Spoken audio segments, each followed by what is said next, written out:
Right, yes, hello and welcome to Free Vinyl Discovery. This week we have a older record, the oldest in fact, that came in this special haul that I managed to get for free, the pile as I'm calling it.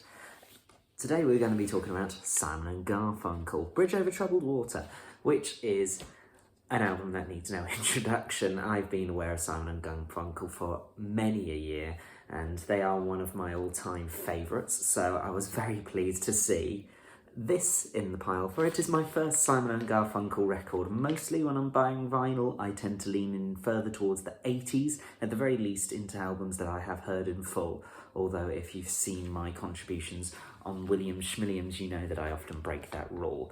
But I've never done that for Simon & Garfunkel, but now, here we are, I have Simon & Garfunkel, Bridge Over Troubled Water, and what a classic album it was. It opened, of course, with the title track, which for those people that say that Simon & Garfunkel are an incredibly melancholic and miserable band, Bridge Over Troubled Water, the title track, certainly doesn't do anything to break that spell, but it soon changes as the album goes along with tracks like El Condor Pasa and, of course, the classic Cecilia, which is often getting stuck in my head, not just because I recently heard the album. We've also got Keep the Customer Satisfied and So Long Frank Lloyd Wright, which are two titles that actually rhyme with each other, so that's fun. Overall, the A-side is a very pleasant listen. It builds up momentum as it goes along, ready for the classic B-side, which opens with The Boxer, which is probably my favourite Simon & Garfunkel song, so that was reason enough for me to be jumping with joy when I got this album.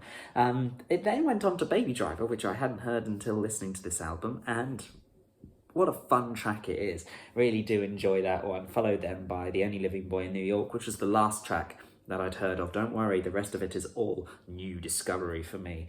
And the rest of the album is a very quick-moving album in terms of song duration, but the thing is with 60s albums, I know this is released in 1970, but it was recorded mostly in 1969, is that they really do move very quickly, and that's one of the reasons why I really do enjoy having this album. As far as the album itself goes, the condition of this particular copy that I've managed to inherit, first of all, we don't really complain on this channel because I've got it all for free, but nonetheless, I am going to point out that this one is a little bit tired.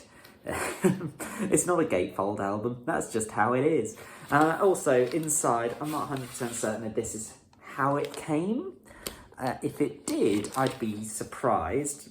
But also, if you then commented, Ryan, what are you talking about, Sam? Of course that's how it came, then, you know, I cease and desist.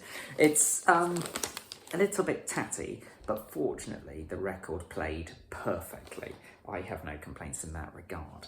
It's just a little bit disappointing that it's come in a little bit of flimsy state. But again, it's free. Shut up. My thoughts on Simon & Garfunkel have been enriched by this album, so it's a lot of fun to have inherited it for free.